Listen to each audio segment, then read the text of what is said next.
your savings. And now my luxury villa. Amanda's text lit up my phone screen at 3 a.m. Thanks for being such a trusting sister-in-law. The view from my new balcony is going to be amazing. I stared at the message, my hand steady as I held my phone. The soft glow of my laptop was the only light in my home office, where I had been waiting for this exact moment. Another text buzzed through. Don't bother checking your accounts. I've already transferred everything. Sweet dreams. My name is Olivia Chin, and at 34, I had just watched my sister-in-law attempt to steal what she thought was my entire life savings. I should have been panicking, crying, or at least angry. Instead, I felt an odd sense of calm as I opened my banking app. The account showed exactly what I expected. $800,000 transferred out at 2:47 a.m. to an account I didn't recognize. I took a screenshot, adding it to my growing file of evidence. Then I sent Amanda a simple reply. Thanks for letting me know. I could almost picture her face, her smug smile faltering just slightly at my lack of distress. She'd been planning this for months, expecting hysterical phone calls or desperate pleas. Instead, she got 2 words in silence. What Amanda didn't know was that I'm a forensic accountant. I spend my days tracking financial fraud and protecting clients' assets. More importantly, she had no idea that the account she just emptied was a carefully crafted trap.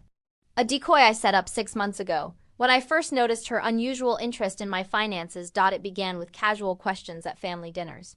How do you manage your money, Olivia? She'd ask, her tone light but her eyes sharp. It must be nice having such a cushion to fall back on.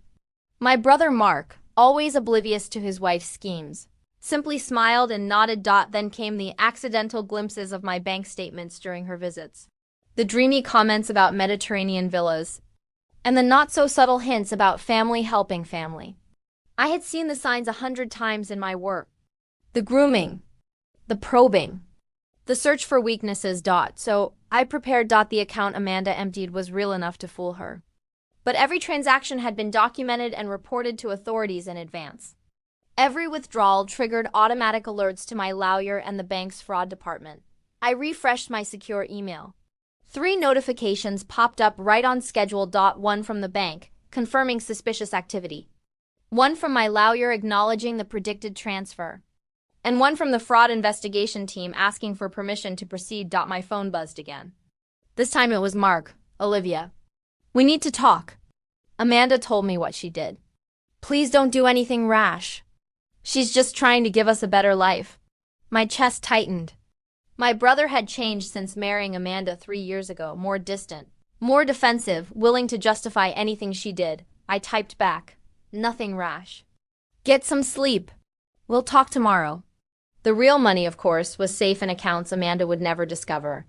The $800,000 she stole was a calculated sacrifice, enough to trigger serious consequences. But never enough to hurt me. Another text from Amanda. Don't bother calling Mark. He supports me 100%. You've always had it too easy. It's time someone else enjoyed the good life. I added the message to my evidence file. Another nail in the coffin she was building for herself. The final piece of my trap was already in motion. Before setting up the decoy account, I met with the real estate agent Amanda had been working with. The agent had noticed irregularities in Amanda's loan application and was more than willing to cooperate. The villa Amanda thought she was buying, the down payment would go through, but the transaction would immediately trigger a fraud alert. By attempting to buy property with stolen funds. She wasn't just committing theft. She was walking straight into international wire fraud. I poured a glass of water and watched the sunrise. Amanda was probably sipping champagne, celebrating her victory. She had no idea she had just detonated her own life. My phone buzzed 1 final time.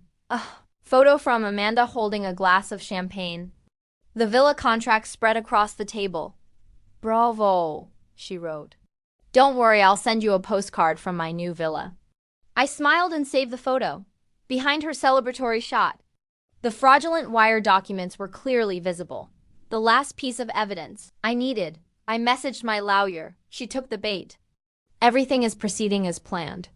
Then I went to bed and slept soundly for the first time in months. I woke to 17 missed calls and 32 frantic texts. Amanda's confidence had vanished. What's wrong with the transfer? Why is the bank calling me? Answer your phone. You did something, didn't you? I brewed coffee, sat at my desk, and opened the bank's morning update. They'd frozen the stolen funds after she attempted the international transfer. Her villa dream was slipping away. Mark's messages were desperate. How could you do this to us? Amanda is crying. She said you set her up. We're family. Family.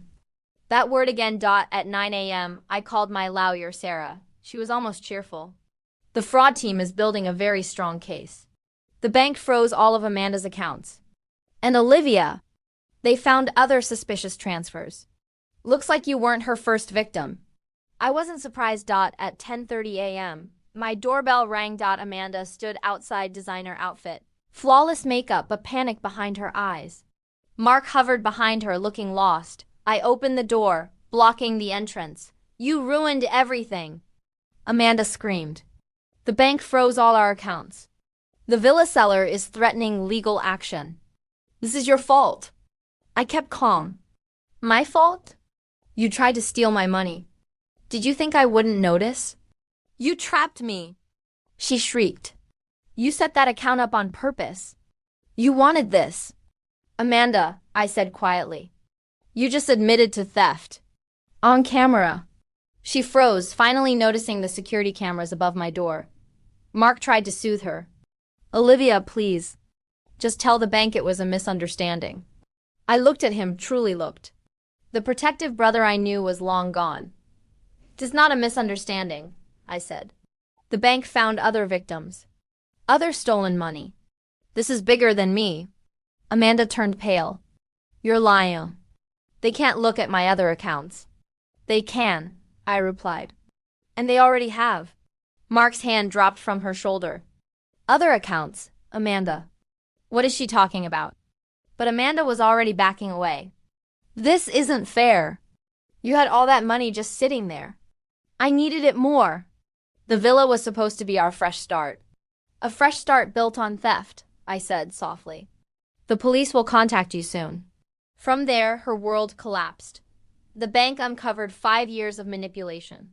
7 victims in total. Multiple counts of fraud, attempted wire fraud, identity theft, and financial exploitation. Mark eventually learned the full truth. Amanda had been planning to leave him once she got the villa. She had another man waiting in Greece. He filed for divorce. He broke down. He rebuilt. And Amanda. Amanda got 7 years in prison. My $800,000 was returned. But the real victory was helping her victims recover their losses. Months later, I received a spiteful letter from Amanda. You think you're clever. You ruined everything. That villa was supposed to be my fresh start. I filed the letter with the others. Proof that she still didn't understand. This was never about winning. It was about justice. Mark and I rebuilt our relationship. Piece by piece, dinner by dinner. He became himself again. And 6 months after Amanda's sentencing, one of her victims invited me to speak at a support group for survivors of financial exploitation. Standing in front of them, sharing what I knew, I felt something I hadn't felt in a long time. Peace. Afterward, Mark hugged me tightly. Mom and Dad would be so proud of you. I hugged him back. Amanda had tried to steal money, but she had almost stolen our bond. In the end, she lost everything. And we became stronger. Sometimes, the best revenge is simply being prepared. Amanda never realized she wasn't the predator in this story.